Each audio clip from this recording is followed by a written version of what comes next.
ഒരു പിടി ചീരയുണ്ടെങ്കിൽ ഇതുപോലെ നല്ലൊരു കറി നമുക്ക് തയ്യാറാക്കിയെടുക്കാം. ഹെൽത്തി ആയിട്ടും ടേസ്റ്റി ആയിട്ടും തന്നെ തീർച്ചയായിട്ടും ട്രൈ ചെയ്ത് നോക്കിക്കോളൂ. അപ്പോൾ അതെങ്ങനെയാണ് ഉണ്ടാക്കുന്നതെന്ന് അറിയും മുമ്പ് നമ്മുടെ വീഡിയോയിലേക്ക് എല്ലാവർക്കും സ്വാഗതം. പറഞ്ഞ പോലെ നമ്മൾ ചീരയൊക്കെ ഇവിടെ എടുത്ത് റെഡിയാക്കി വെച്ചിട്ടുണ്ട്. ഏത് ചീര വേണേലും നിങ്ങൾക്ക് ഉപയോഗിക്കാവുന്നതാണ്.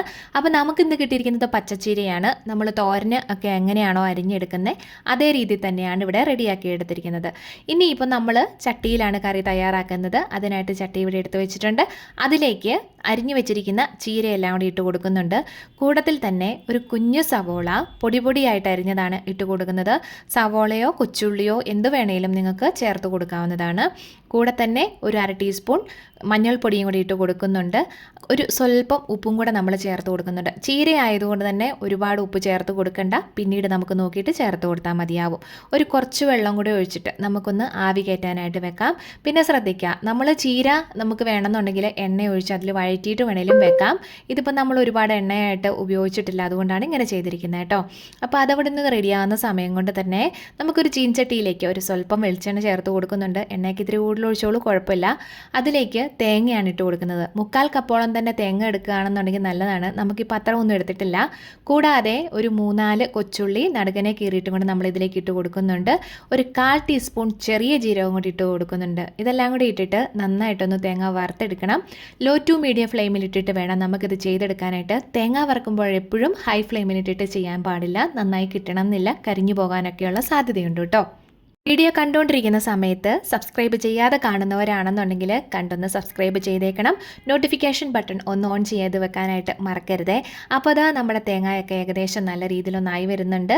അപ്പോൾ നമ്മൾ ഈ ചെയ്തുകൊണ്ടിരിക്കുന്ന സമയത്ത് തന്നെ തേങ്ങയ്ക്ക് നല്ല എണ്ണയുള്ളതാണെന്നുണ്ടെങ്കിൽ വറുത്തുകൊണ്ടിരിക്കുന്ന സമയത്ത് തന്നെ നന്നായിട്ട് എണ്ണയൊക്കെ ഊറിയിറങ്ങി വരും കേട്ടോ. ഇത് ഒത്തിരി ഇല്ലായിരുന്നു, പിന്നെ നമ്മൾ ഒരുപാട് ഒഴിച്ചിട്ടുമില്ല. അപ്പോൾ തേങ്ങയുടെ ഒരു ചെറിയ വാടൽ പോലെ വന്ന സമയത്ത് നമ്മൾ കുറച്ച് മാത്രം കറിവേപ്പില അതിലേക്ക് ചേർത്ത് കൊടുക്കുന്നുണ്ട്. കറിവേപ്പില നല്ലൊരു ടേസ്റ്റ് അല്ലേ ചേർത്ത് കൊടുക്കുമ്പോൾ. ഇനിയും നന്നായിട്ടൊന്ന് ഇളക്കിക്കൊണ്ട് തന്നെ ഇരിക്കണം. ഈ ഒരു സമയമൊക്കെ ആകുമ്പോൾ നല്ല രീതിയിൽ തുടർച്ചയായിട്ട് ഇളക്കിക്കൊണ്ട് തന്നെ ഇരിക്കാനായിട്ട് ശ്രദ്ധിക്കുക.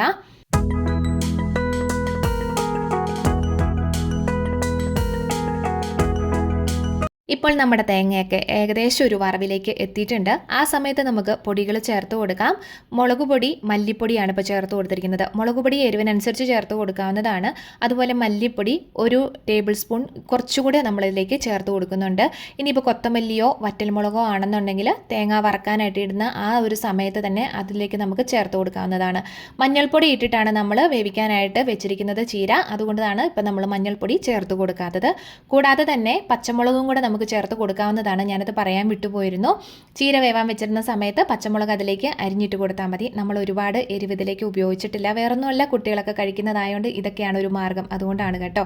അങ്ങനെ നമ്മൾ തേങ്ങ നന്നായിട്ടൊന്ന് വറുത്തെടുത്തിട്ടുണ്ട്. ഇനി നമ്മളത് വാങ്ങി വെച്ചിട്ട് 1-2 മിനിറ്റ് കൂടെ ഇതുപോലെ ഒന്ന് ഇളക്കി കൊടുത്തോളൂ. പകർത്ത് മാറ്റി വെക്കുന്നില്ല എന്നുണ്ടെങ്കിൽ, ഇല്ലെന്നുണ്ടെങ്കിൽ നമുക്ക് വേറൊരു പാത്രത്തിലേക്കാക്കി മാറ്റി വെക്കാം. ഇപ്പോൾ അങ്ങനെ നമ്മുടെ തേങ്ങയൊക്കെ ഒന്ന് വറുത്ത് നല്ല രീതിയിലൊന്നായി വന്നിട്ടുണ്ടല്ലോ, തണുത്ത് വന്നിട്ടുണ്ട്.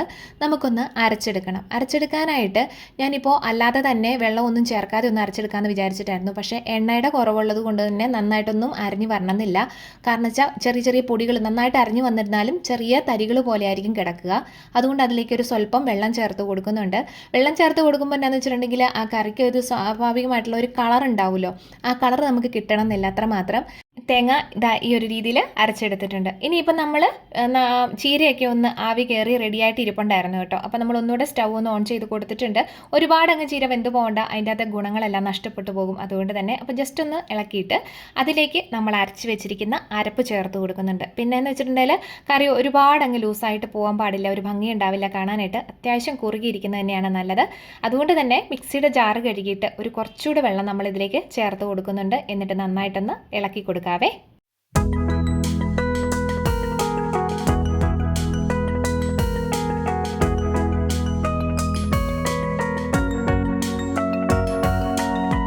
അരപ്പെല്ലാം ചേർത്തതിന് ശേഷം നമുക്ക് ഉപ്പൊന്നും കൂടെ നോക്കിയേക്കണം. കാരണം വെച്ചിട്ടുണ്ടെങ്കിൽ ആദ്യം നമ്മൾ ഒരുപാട് ഉപ്പ് ചേർത്ത് കൊടുത്തിട്ടുണ്ടായിരുന്നില്ലല്ലോ. അതുകൊണ്ട് ഒരു സ്വല്പം ഉപ്പിൻ്റെ കുറവുള്ളതുകൊണ്ട് നമ്മളിപ്പോൾ ഈ ഒരു സമയത്ത് ചേർത്ത് കൊടുത്തിട്ട് നന്നായിട്ടൊന്ന് ഇളക്കിയും കൂടെ കൊടുക്കുന്നുണ്ട്.